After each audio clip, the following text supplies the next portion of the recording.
La banda que duró menos que una carrera universitaria y cambió más vidas que muchas leyendas del rock. Hay bandas que construyen su reputación durante décadas y otras necesitan una discografía gigantesca para justificar su lugar en la historia. Y luego está Minor Threat, un grupo que existió apenas unos años. Grabó poco más de media hora de material esencial y aún así dejó una huella tan profunda que sigue provocando discusiones 40 años después. Lo primero que hay que entender sobre Minor Threat es que no fueron una banda diseñada para agradar. Ni siquiera parecían interesados en ser comprendidos. Surgieron en Washington, D.C. a principios de los años 80, cuando el punk comenzaba a dividirse entre quienes querían convertirlo en un espectáculo y quienes aún creían que podía ser una herramienta de confrontación cultural. Mientras muchas agrupaciones empezaban a coquetear con la industria musical o con las autodestrucciones románticas que rodeaba el rock, Minor Threat tomó el camino contrario. Más velocidad, más agresividad, más honestidad y cero interés en convertirse en celebridades. La historia suele recordar al grupo por una sola canción, Straight Edge, que es una de las ironías más grandes del punk.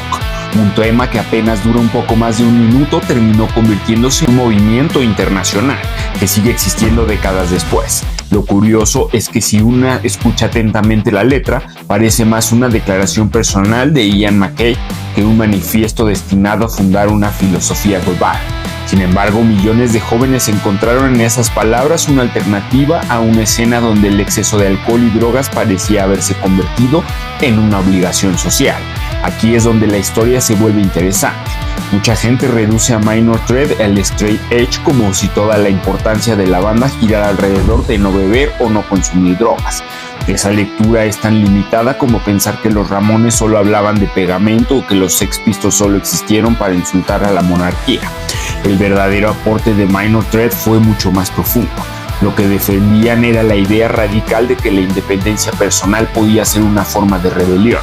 En una época donde destruirse era visto como una medalla de honor dentro de ciertos sectores del rock, ellos plantearon algo incómodo. Tal vez hacer exactamente lo contrario también era una forma de resistencia.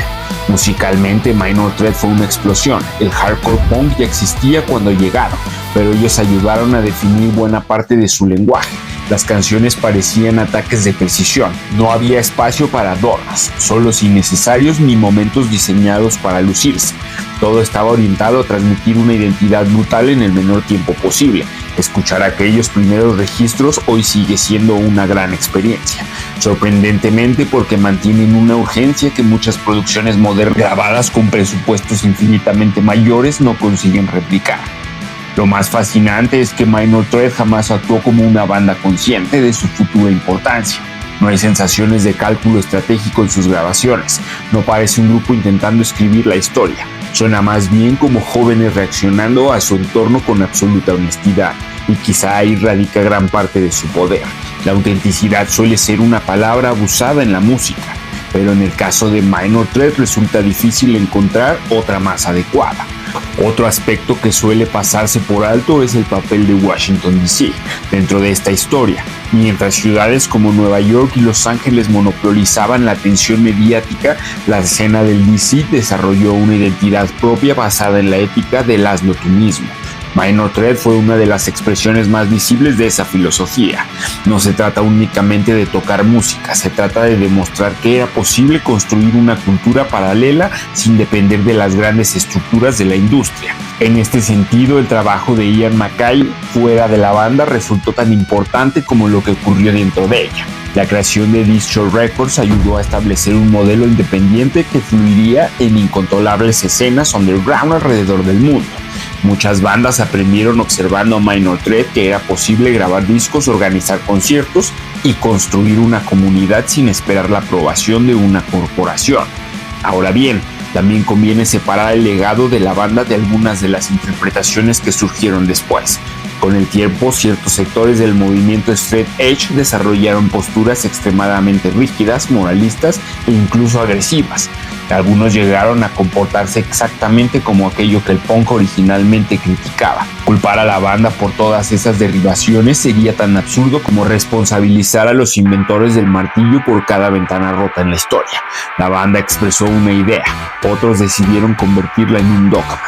Desde la perspectiva, la grandeza de Minor Threat no reside únicamente en la música ni en la filosofía straight edge.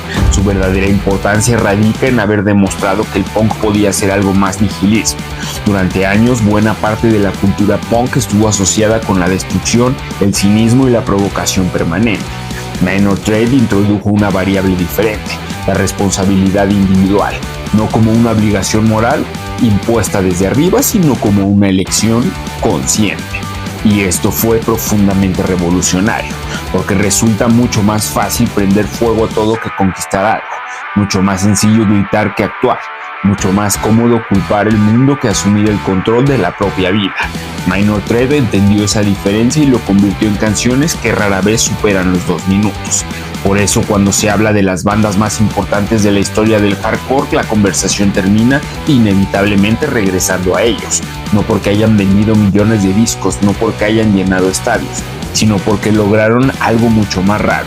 Crearon una idea que sobrevivió a la banda. Y en el mundo del rock, donde la mayoría de los grupos apenas sobreviven a sus propias reuniones de ensayo, eso es casi un milagro.